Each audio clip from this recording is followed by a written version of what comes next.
Hey, Algebra 2, this is, can you believe it, the last video of spring 2020. So I'm really excited that we've made it this far. Thank you for sticking in there with me. I hope they've been helpful. I hope you feel like you've learned something about trig.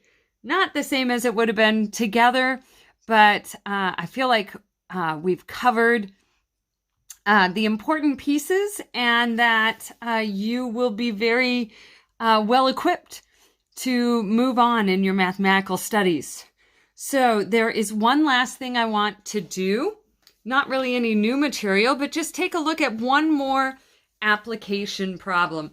So you don't have to print this out if you don't want to. You can look at it on Classroom and just do the work in your homework, because there's no graphs to follow or things like that. But you do want to take a look at this bouncing spring problem. We're going to do the bouncing spring problem together on the video, and then the second problem on that worksheet, which it's numbered number 4, but it's really the second problem. The Tarzan problem, you'll be working on that one. That will be the homework that you can complete and turn in for me. So let's look here. We've got a spring bouncing up and down, okay? A weight attached to the end of a long spring is bouncing up and down. As it bounces, its distance from the floor varies sinusoidally with time. So now we're going to think of this in a vacuum where there would be no other underlying conditions that would affect it. Gravity wouldn't affect it, friction wouldn't affect it, air pressure, all of those things. I know that some of you are thinking very, very good and scientifically minded, like there are a whole lot more forces being put on this spring than just bouncing up and down. But we're going to isolate just the up and down so that we can begin to model that. And then as you grow in your scientific and mathematical studies, you can add in those other factors. But we're just going to have this spring bouncing up and down. And so it's going, and it will continue to just go down and then up and then down and then up. And you start a stopwatch.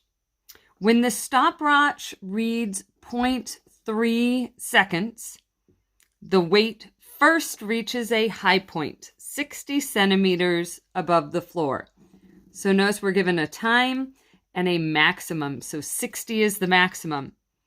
The next low point, which is 40 centimeters above the floor, occurs at 1.8. So we were given a maximum point and a minimum point. And that's all we're given. And we're asked to sketch the graph. So I am going to draw, I only need quadrant 1. I'm going to draw a nice graph here. On the horizontal axis, this is going to be time. I'm going to move this up so you can see it. And then here is height above the floor.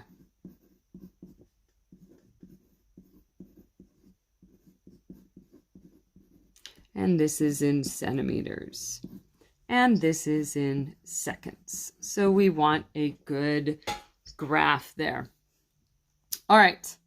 I think I'm going to scale the vertical axis first. I have to get up to 60, between 40 and 60. So I think I'm going to scale these by 10. So 10, 20, 30, 40, 50, 60.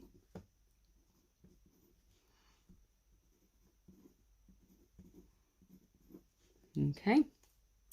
And I know that 60 is my maximum and 40 is the minimum. So halfway in between there, that's going to be my midline,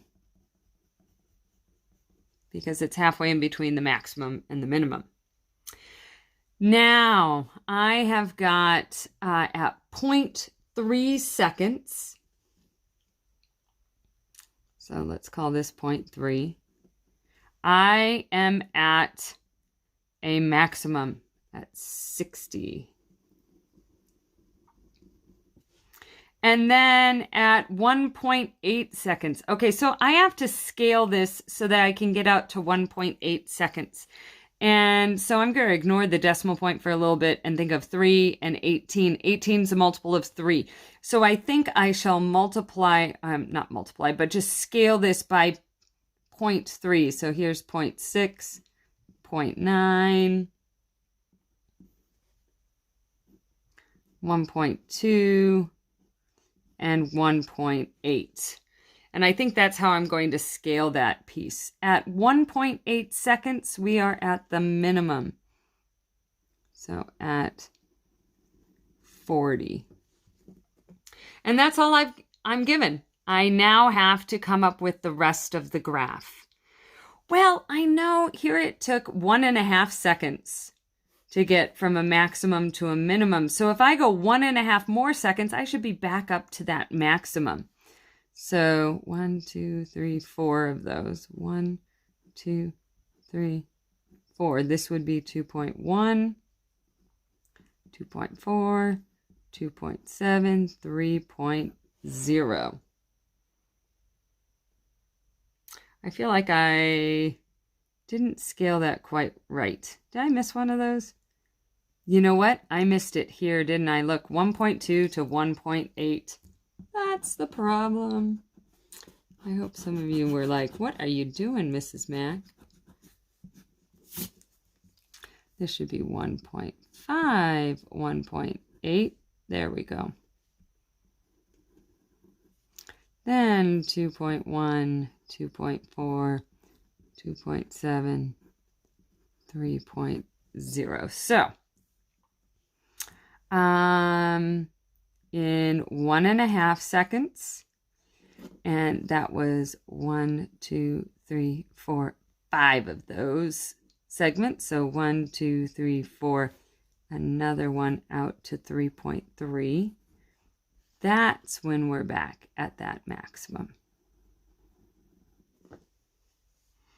Okay. And then what happens halfway in between a maximum and a minimum? Well, that would be that 0. And if I just count backwards here, it's going to be whatever is halfway in between 0.9 and 1.2. I don't actually have to figure that time out. I could if I wanted to. But I'm just trying to find where that 0 point would be. And so this is, I didn't draw it very nicely. There we go. That's a little bit better. There's my graph. You can extend it beyond that if you want, but that's sufficient. We have sketched the graph of that sinusoidal function. So that was part A. Part B, we need to write the particular equation expressing the distance from the floor in terms of the number of seconds. It has not told me, I don't think anywhere in the problem, what variables to use, so I think I'll call this X and this Y. You could call it T and H. That would be fine as well. But Y equals, I need the amplitude. What's the stretch from the midline up to the maximum? That's 10. I tend to, if I see a maximum, I tend to like to use that as my starting point. So I think I'll do cosine. Hey, how long did it take for one cycle to occur? From the maximum back to the maximum? Well, it was 1.5 seconds to the minimum. So another 1.5 seconds back to the maximum. We went from 0.3 seconds to 3.3 seconds. That's 3 seconds is the period length. So the period was 3 seconds. If I want to find the b value, what goes in the equation right there, I need to take 2 pi divided by the period length, and that will be the b value. So 2 pi over 3 is the b value. Now I have to figure out where did I shift it? I was looking at that maximum. I shifted it 0.3 seconds to the right. So x minus 0.3. And then how much did I have to shift that up? Where's the midline? The midline's at 50. So I'm going to add 50. There is one possible particular equation describing this spring. All right. Now I need to make some predictions with it. Now, what you can do, we can go to the graph if we like. I'm going to put my calculator right there. Go to y equals. That was the Ferris wheel from yesterday, so I'll get rid of that. And I'm going to put in 10 cosine. I'm going to put 2 pi divided by 3 into parentheses. And then x minus 0.3. And then close the parentheses again, plus 50. Now, I do want to change my window before I even look at that. Look at my x values. I'm really probably going 0 to maybe 5 seconds. And I think I'll go by 0.3s so that my scaling matches. And 0, I think I'll go above 60. Maybe I'll go to 70 by 10s. And let's see what we get. This is looking good. This is looking pretty close to what we drew. So that's a good sign. If it's not, then I want to go back and check my values, A, B, C, and D that I put in, and make sure I calculated those correctly. All right. Predict the distance from the floor when the stopwatch reads 17.2 seconds. Well, if I hit trace and I do 17.2 seconds, I get an error. And that's because in my window, I only went to 5. So I could change that and go to like 20. It's going to squish that graph. And then I could use that trace feature and do 17.2 seconds. And for part C, the answer would be 43.31 centimeters above the floor. Okay. You could also go back to the home screen and do 10 cosine of 2 pi divided by 3 times x. That is the 17.2. Plug in 17.2 for x into our equation and add 50, and we should get the same thing, and we did. Excuse me. What was the distance from the floor when you started the stopwatch? Well, that's when time is 0. So if I go to the graph, that's going to be my y-intercept. I can plug in 0, and I get 58.09 centimeters. So there we go. A different scenario off the Ferris wheel, bouncing on a spring, and we approach it the same way. Look for the information. Are you given a maximum, minimum, a 0? Plot those points. See if you can extend it into the graph, write an equation, and make some predictions. Your homework is to follow Tarzan